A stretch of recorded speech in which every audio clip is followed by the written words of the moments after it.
বিসমিল্লাহির রহমানির রহিম।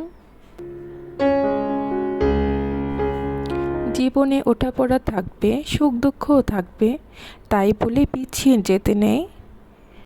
দেখবে একটা সময় তুমি প্রতিষ্ঠিত হওয়ার পর সবাই তোমাকে গুরুত্ব দিবে। আসসালামু আলাইকুম ভিউয়ার্স, কী অবস্থা, কেমন আছেন?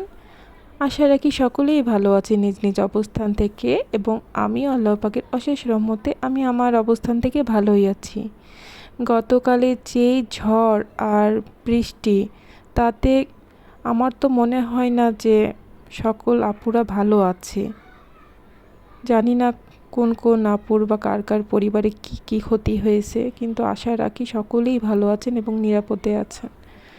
আল্লাহ যেন আমাদেরকে এই ধরনের বিপদ থেকে হেফাজত করেন, আমিন। গতকালকে ঝড় বৃষ্টির কারণে কিন্তু একদমই নেটওয়ার্ক ছিল না, কারেন্ট ছিল না, যার কারণে আমি এই ভিডিওটি কিন্তু গতকালকে আপলোড করতে পারিনি। আজকে করব ইনশাল্লাহ। তো এই যে সকালের নাস্তায় কিন্তু আমি এই গোলা রুটি বানিয়ে নিচ্ছিলাম। আমি কিন্তু এই প্রথমবার এই গোলা আটার রুটি বানাচ্ছি, তো মাশাল্লাহ ভালোই হয়েছিল, একদম খারাপ হয়নি। আর আমি বানাতে বানাতে কিন্তু আমি রান্নাঘরে জানলা দিয়ে একটা অসম্ভব সুন্দর ভিউ দেখলাম, তো আমি একটু আমার ভিডিওতে ক্যাপচার করে নিলাম। সত্যি এ ধরনের দৃশ্য দেখলে কার না মনটা ভালো হয়ে যায়। তো মাশাল্লাহ, এটা কিন্তু ছিল ঝড়ের আগের দিনের ভিডিও। তো ঝড়ের আগের দিনের আকাশের অবস্থা কিন্তু এরকমই ছিল, অনেক সুন্দর। তারপরে তো ঝড় বৃষ্টি হয়ে একাকার অবস্থা হয়ে গেল। আর আমি তো এই যে এক এক করে আমি রুটিগুলোও বানিয়ে নিচ্ছি। তো রুটিগুলো মাশাআল্লাহ অনেক সুন্দর হয়েছে।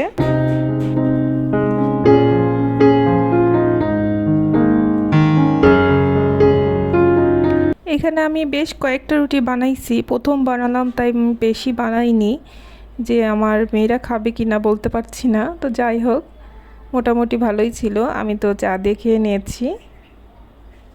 আমার কিন্তু যে কোনো রুটি হোক বা পরোটা, আমি সব ধরনের রুটি কিন্তু চা দিয়ে খেতে পছন্দ করি। আমার চা হলেই চলে, আর কিছু লাগে না। কিন্তু মেয়েদের জন্য আমাকে এই ডিম টিম ভাজতে হয়, বা কোনো তরকারি বা সবজি ভাজি কিছু একটা করাই লাগে। ওরা কিন্তু শুধু চা দিয়ে রুটি খেতে পারে না, ওরা এদিক দিয়ে কিন্তু আমার মতো হয়নি। এখন প্রায় 10টা বাজে, তো আমার ছোটো মেয়ে কিন্তু সকালে সেভাবে খায় না, নাস্তাটা ও একদমই ঠিকঠাক মতো করে না। তো ভাবলাম যে ওকে একটু এখানে কলা কেটে দিই আর একটু জুস গুলাই দেব। আসলে কলাটা কি হয়, এভাবে পিস পিস করে কেটে দিলে কিন্তু বাচ্চারা অনায়াসে খায়, মানে একটা সোজা সরল খাবারটাও কিন্তু ওদের কাছে একটু অসাধারণ মনে হয়। তো আমি সেই জন্য কলাটাকে একটু পিস পিস করে কেটে দিলাম। এখন পর্যন্ত যে সকল আপু ও ভাইয়ারা আমার এই ভিডিওটির সাথেই আছেন, আশা রাখি আমার ভিডিওর কোনো একটি অংশ আপনার কাছে ভালো লেগে গেছে। আর এই ভালো লাগা থেকে আপনার কাছে আমার একটাই আবদার, প্লিজ আমার ভিডিওটিতে একটি লাইক দিয়ে দিবেন। আর যদি খুব বেশি ভালো লেগে যায়, তো আমার চ্যানেলটিকে সাবস্ক্রাইব করে আমার চ্যানেলের পাশেই থেকে যেতে পারেন। যদি আপনি এই কাজটি অলরেডি করে থেকেছেন, তাহলে আপনাকে জানাই অসংখ্য অসংখ্য ধন্যবাদ ও দোয়া। প্রতিদিনই আমার ভিডিওতে নতুন নতুন আপুরা যোগ হচ্ছেন, তো প্লিজ আপনারা আমার চ্যানেলটিকে সাবস্ক্রাইব করে বেল বাটনে অল অপশনটি প্রেস করে রাখবেন। এতে যখনই আমার ভিডিওটি আপলোড হবে, আপনাদের মোবাইলে নোটিফিকেশন আকারে চলে যাবে।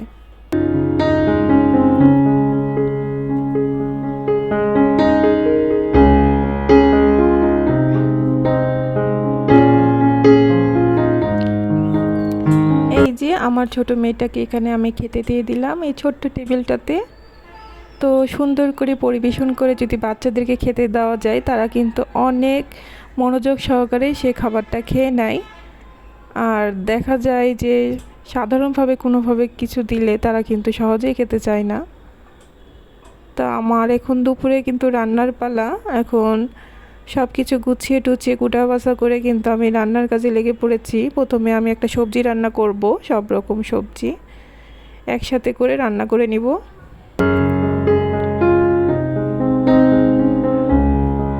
আসলে রান্নার ভিডিও দিলে কিন্তু ভিডিও অনেক লং হয়ে যায়, আর তার সাথে যদি 2-3টা রান্না শেয়ার করা যায়, তাহলে কিন্তু ভিডিওটি আরও বড় হয়ে যায়। তো মানে এতই স্পিড বাড়াইছি যে বলার কথা না। আসলে কি রাঁধতে কি এত অল্প সময়ে হয়, রান্না করতে তো অনেক সময় লাগে, কিন্তু আমি একদমই সব কিছু শর্ট টাইমে দেখাচ্ছি আর কি।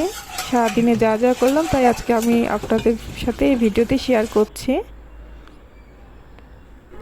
এখানে আমি লোটটা শুটকি মাছ রান্না করে নিব, যার কারণে মাছটা আমি কিন্তু খুব ভালোভাবে ধুয়ে নিয়েছি।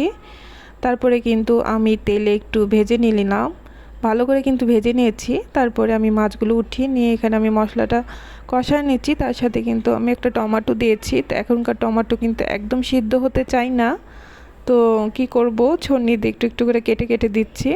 তারপরে যেখানে আমি মাছটা আমি আবার ঢেলে দিলাম মশলাটা ভালোভাবে কষিয়ে নিয়ে। তারপরে আমি আবার পানি দিয়ে দিব, পানি দিয়ে কিন্তু কিছুক্ষণ ঢেকে রাখবো।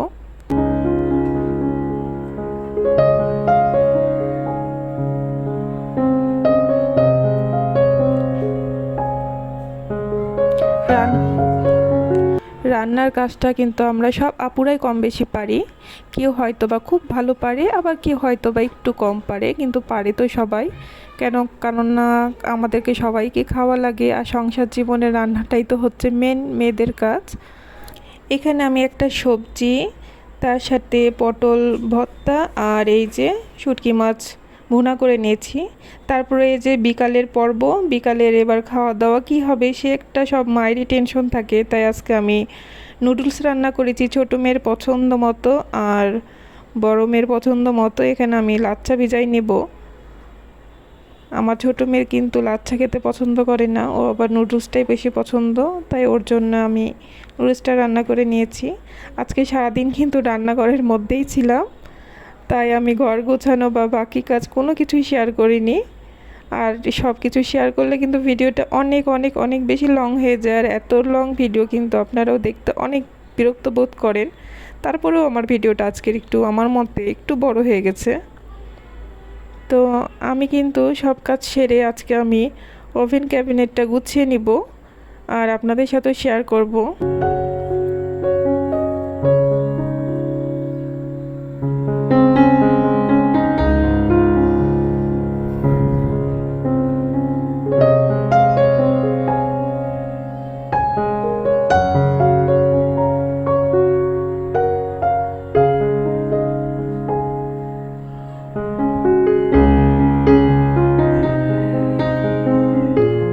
এই যে আমার এই ওভেন ক্যাবিনেট, এটার উপরে তো সব সময় আমি পরিষ্কার করি, রাখি, গোছাই, আর আপনাদের সাথে শেয়ারও করি মাঝে মাঝে, কিন্তু ভিতরটা কখনো আপনাদের সাথে শেয়ার করা হয় না যে আমি কিভাবে গুছিয়ে রেখেছি বা গুছাই, আর বা কী বা রেখেছি আমি ভিতরে। তো আজকে আমি সেগুলোই আপনাদের সাথে শেয়ার করব, আর আমারও গোছানো কাজটাও হয়ে যাবে। অনেক দিন থেকেই গোছানো হচ্ছে না, তো ভাবলাম যে আজকে আমি এই কাজটা সেরে ফেলি। আমি তো এক পাশে আমি কোটাকাটি হাবিজাবি রেখেছি, আর এই যে এই দিককার থাকটা আগে আমি গুছিয়ে নিয়েছি, সব কিছু নামিয়ে কিন্তু আমি মুছে টুছে নিয়েছিলাম। পরে এখন আমি এই যে এক এক করে রেখে দিচ্ছি। আর এক পাশে আমার সব ব্লেন্ডারগুলো আছে, গ্রাইন্ডার, ব্লেন্ডার, জুসার সব এই পাশে আমি রাখি। আর এক পাশে আমি মুড়ি, চানাচুর, বিস্কিট এই ধরনের কোটাগুলো রাখি, কারণ বাচ্চারা সহজে দেখা যায় যে পাল্লাটা খুললেই পেয়ে যায় আর হাতের কাছে পায়, আমাকে বারবার উঠে আসা লাগে না কোনো কিছু দেওয়ার জন্য। তো সেই জন্য আমি ওভেন ক্যাবিনেটটাতেই রেখেছি।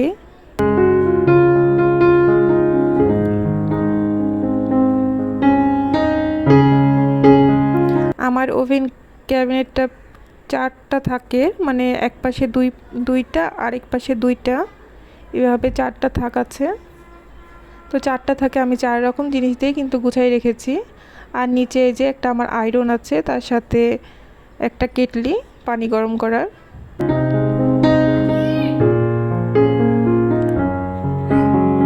এই তো এইভাবেই কিন্তু আমি আমার চারটা তাককে গুছিয়ে রেখেছি। তো আমি কিন্তু একদম ভিডিও শেষ প্রান্তে চলে এসেছি। সকলে ভালো থাকবেন, সুস্থ থাকবেন। আসসালামু আলাইকুম, আল্লাহ হাফেজ।